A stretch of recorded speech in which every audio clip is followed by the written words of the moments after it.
There are lots of types of support. We need help in a lot of different ways if we're willing to look for it and ask for it. One of those ways is by finding a mentor, someone who can kind of help you figure out something that you've never been through before, because they likely have been through some of it. We're going to discuss that and more on episode 796 of today's Antidote.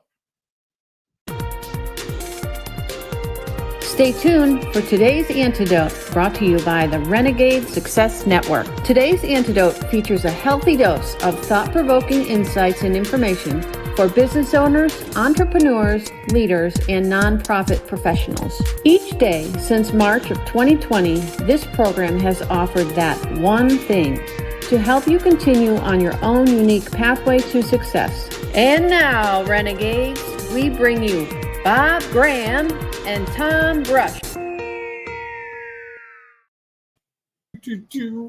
Hey, Tom. Happy Monday. Happy Monday, Bob. How are you today?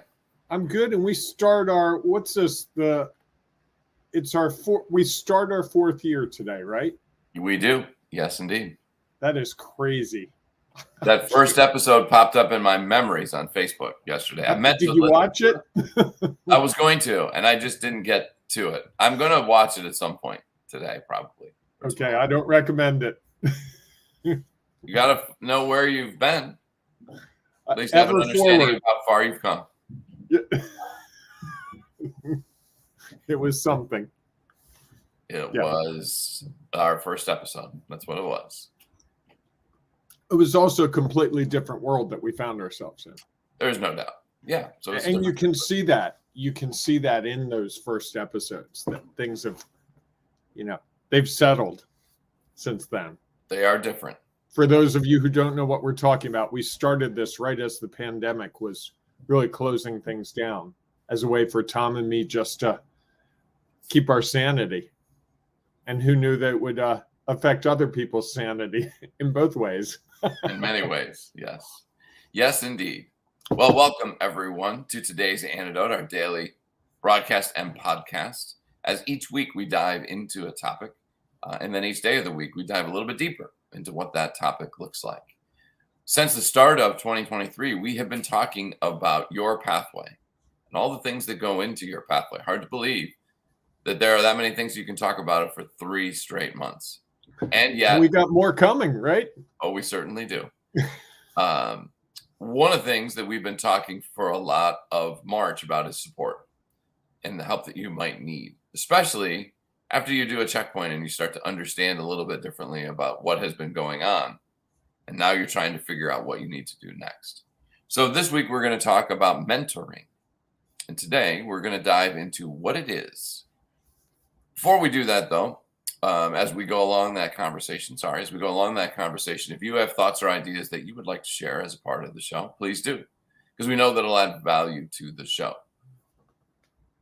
And then at the conclusion of our conversation, Bob and I will each offer our one thing, our today's antidote, that thing that we hope will help you figure out if you happen to be stuck or you're uncertain what a mentor is or how to find one, that you will be able to take your next step along your own unique pathway to success. And of course, if you have a one thing, your antidote, please feel free to share it. Even if you think everyone knows it.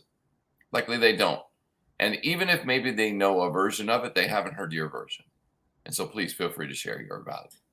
Before we dive into our conversation, though, each morning, Bob and I do our celebrations. So Bob, what are you celebrating today? I'm going to celebrate the fact that it was a quiet weekend. I got some packing done. I'm doing some moving, hopefully Friday and Saturday. And I got lots of boxes. If I didn't have my screen up, you would see boxes behind me. I'm in a state of chaos, but got a lot done on that regard. Nice. Congratulations. Thank you. How about you? I am celebrating that I get to do part of our civic duty today. Yes, indeed, folks. I'm not voting. I have jury duty. And so I'm going to make my way down to, actually, it's in the American Legion here in Baltimore County and Towson. And so I'm going to make my way down to the American Legion and sit around, probably, because I have a pretty high number, I think. Try to get some work done, maybe do a little reading, and be prepared if my number gets called. When was the last time you were called? It's probably been 5 years, 4 or 5 years. I lived in Baltimore City where you got called every year. Oh, wow. We used to call it at the place where I worked. So many people lived in Baltimore City. We would call it like a planned work day because you would just take your laptop and get done all the paperwork that you had to do. Yeah. Yeah. So we'll see what that looks like. It's an important part of our society, though. It certainly is. And I will give a quick report tomorrow. Okay. All right. Unless you get assigned to a case and they sequester you, right? Yeah. I got a lot going on this week. So we'll see how that goes. I don't know of any huge cases coming down the pike in Baltimore County today. Who knows? Who knows? All right, Bob. So as we're talking about support all month, today we're going to talk a little bit about in this week about a mentor, getting support from a mentor. And today we're going to focus on what it is. You have some thoughts around what a mentor is or what mentor support is like? I do. When I was teaching college, a lot of my students would have a real hard time with the idea of a mentor. They would think that it was like this formal agreement, like, Tom, I want you to mentor me. You're better than me at this. I want you to. And I would explain to them that a mentor could be anyone from whom you gather information to help you more effectively do what you do. I don't think it has to be a formal agreement. It can be a formal thing where you say to the person, hey, Tom, I love the way you referee games. It would be okay if I shadowed you for a couple of games. Then after each game, I'd really like to pick your brain. Maybe we can grab a cup of coffee, or maybe we can go over game film today. Or it can be just, wow, that guy's a really good official. I'm just going to watch how he does it at the game today. And maybe I might run into him and ask one question. Hey, Tom, you called this thing here. Can you explain to me what positioning you had that led you to be able to make that call? And I think it's more informal in most cases than people realize. You know, we do it naturally all the time. We just don't think about it that way. You know, how do you learn a skill? You watch other people do it. How do you get better at something? You figure out how other people did it. I write a little fiction in my spare time. If I read a novel and it's well written, I will stop and be like, whoa, that was a beautiful paragraph. How did they do that? And really look at that closely. And I think we do that in our business. We look at successful business leaders and we take what they did and try to bring it to our situation. And I think it can be that, or it can be that formal agreement where you're like, hey, I'd like to go out to coffee with you every month, talk about what's going on in my work, see if you have some suggestions or advice. I have a person that I try to have coffee with every month or two, and he's really great at that. You know, we just kick back. He's like, hey, so Bob, what's going on? And I tell him and he goes, oh, well, what about this? Or you need to talk to that person. Or I know this person did what you did. You should really go look at their website because they explain it on their About Us page. So it's really a way to shorten the amount of time it takes for us to achieve what we're trying to achieve. It increases our knowledge, experience, and perspective in a powerful way that I think we often overlook. No, I would agree. And I think that it's interesting because I've been in, as you described, both types of situations, one that are formal and those that are informal. And I think, I'm sure as we go through the week, we'll talk about some of the challenges of each and as well as the benefits, opportunities from them as well. And, you know, I feel like I've been in a lot of different roles where I've had a mentor or a mentor has taken on those different roles. And it's interesting. The college lacrosse, women's lacrosse officiating world that I participate in encourages that type of mentor support and likely having multiple mentors. You know, I benefited from the relationship of a mentor that was a little more formal, you know, and I think one of the difference in the formal one is that you've actually had this agreement and you kind of have an understanding and some boundaries around what that agreement looks like. Mm-hmm. And because my wife officiates, Liz, we have an informal agreement. One, it typically not, although it's changing. Um, it used to be, have you asked your mentor yet? Like, no, let me talk to them. And I think, so I had this, I was in this place, especially when I first got started, that I would call the person after not every game, but nearly every game, especially if there was a situation that was unique that I hadn't really been through or that I had a question about. Because it was great to call someone else who had more experience or at least different experience than I did and who could sort of give some feedback or some thoughts around what does, what their experience has been, what we might want to consider, the things that they maybe have done that allows us to help learn from what others, what's real for others. And I think that's, to me, a key part of mentor support is, and what it is like what we're able to gain from what others have experienced. And then there's informal where, you just have people who you're friendly with or and you ask them a question or two. And so you're getting their knowledge, experience, or perspective. And yet there is no sort of formal arrangement where this is what has happened. And I think they can take on a lot of different shapes and sizes as well. People that you work with, people that you used to work with, people that usually revolves around people who you respect. I think that's a big part of it. I think that's probably the most important piece of it is you've got to respect the person. And then you're looking for that opportunity to just shorten the learning curve, really. I mean, to me, that's what mentoring at its purest does is for the person being mentored, it shortens that learning curve. I think for the person who's doing the mentoring, it actually has a value to them. It gives them a chance to really think about things that they do instinctively.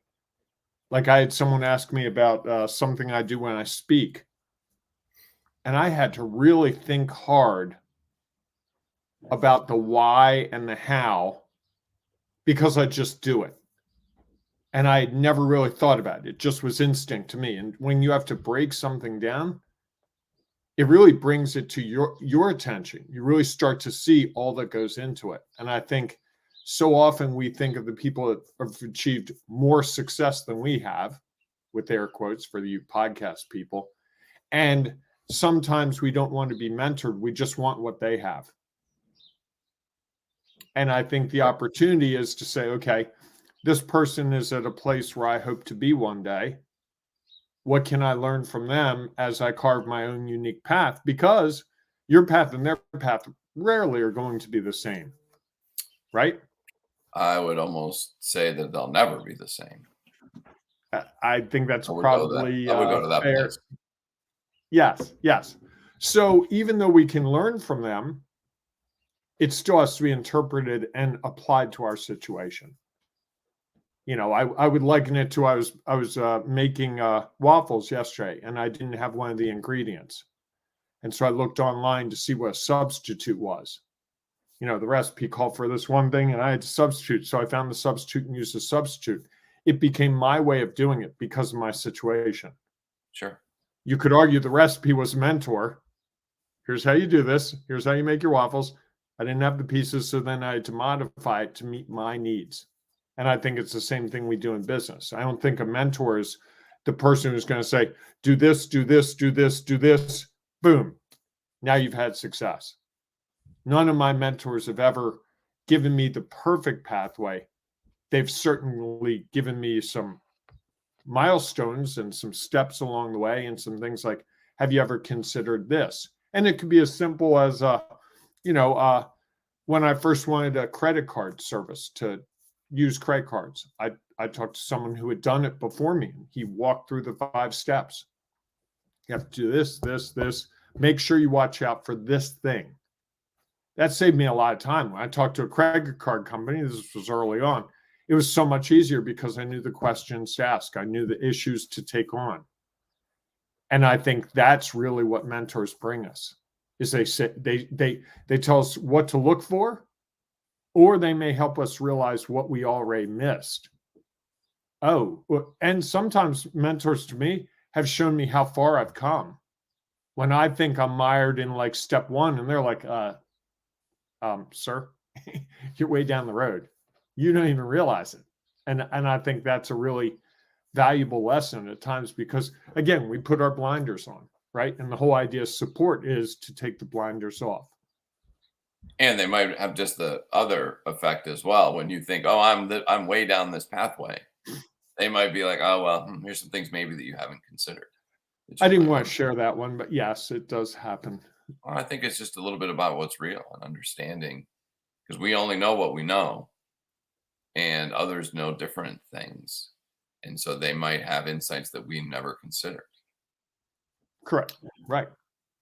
So, Bob, as we start to wrap this conversation up, what's your one thing today around mentor support, what it is? I think the biggest thing I would want to get across, my one thing is, it doesn't have to be a formal agreement. And it can be as permanent as years, or as brief as just a quick discussion.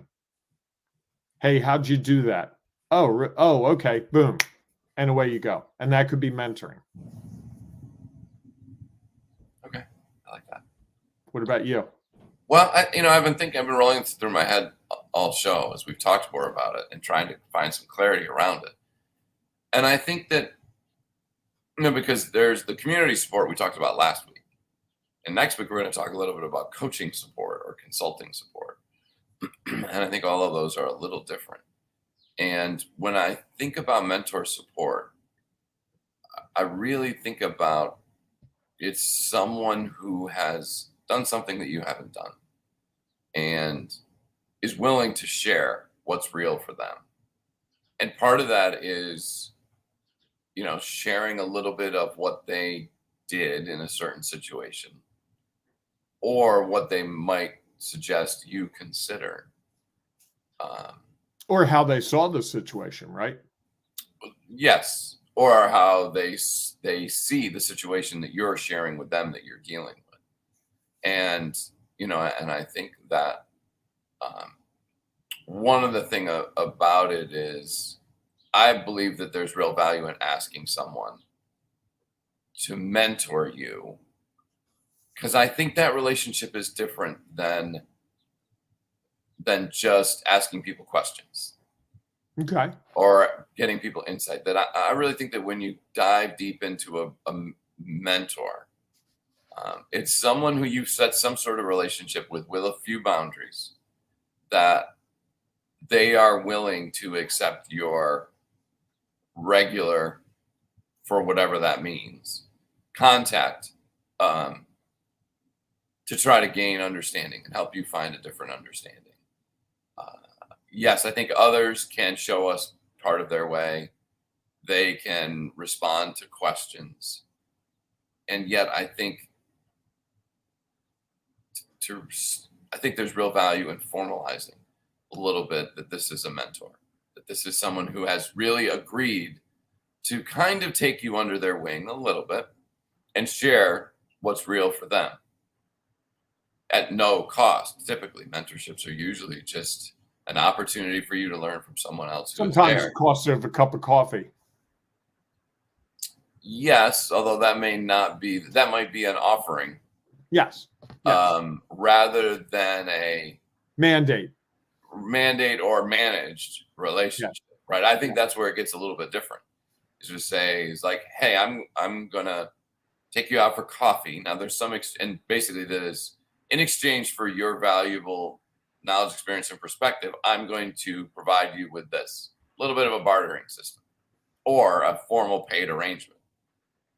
Mentoring is kind of like being willing to respond just because that is an agreement that you've made with someone. And I think also there's, yes, you respect the mentor.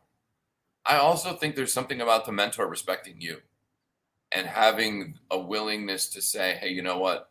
This is someone who I want to be associated with and share my value with, because I believe that, one, it's going to have an impact on them. Two, that they're willing to actually accept and understand and try to see what that impact might be. And that I see the potential in them, and this is how they can help. I think there are times when I've seen people who turn down a formal request for a mentorship. And that doesn't mean that they might not still ask that person questions when they see them, or that the person that's been asked to be a mentor might not or would respond. It's just, I think that sort of formal thing has some value. And I think what it really does is it set up boundaries. Is look, hey, there doesn't have to be any sort of exchange or bartering. This is just, I appreciate and see the value in you in both ways, both from the mentee and the mentor, and think that it would be valuable, again, both ways, for the mentor to be able to understand what it's like to help others figure out how to get there, because that'll help them maybe differently see their pathway that has happened and their pathway that's going forward, as well as to really help the person out who's trying to figure out and create their own unique pathway to success. I like that. All right. Well, if you have a one thing you'd like to share, please feel free to put it in the comments, because we know there might be somebody out there who's desperately seeking your unique perspective or your unique knowledge or experience. But you might be able to help them figure out how to take their next step along their own unique pathway to success. And of course, if you're listening to the podcast, thank you. And we know there's no place to comment. So feel free to join us inside our Ring of Renegades Facebook group, where you can share your thoughts and ideas. And while you're there, who knows, you might find the one thing you've been missing to help you figure out how to achieve the success of your desires. So we look forward to seeing you inside of that Facebook group. If not, we'll see you tomorrow morning, 7 a.m.-ish, for our next episode of Today's Antidote. Enjoy your day, everyone. Hey, folks, embrace the renegading you. It is so worth it on this beautiful, beautiful Monday morning. Excellent. Are you making a judgment on the day? I am. It is beautiful. Okay. It's cold, but it's beautiful where I am. Sun's coming up. All right, everyone. We'll see you soon. Thanks for listening to Today's Antidote, powered by the Renegade Success Network. The Renegade Success Network helps you confidently create your own unique pathway to success. To learn more about the Renegade Success Network and how you can take your next step, follow us on Twitter, connect on LinkedIn, or join the Ring of Renegades Facebook group. For full details on how you can join our community, go to renegadesuccessnetwork.com. Embrace the renegade in you.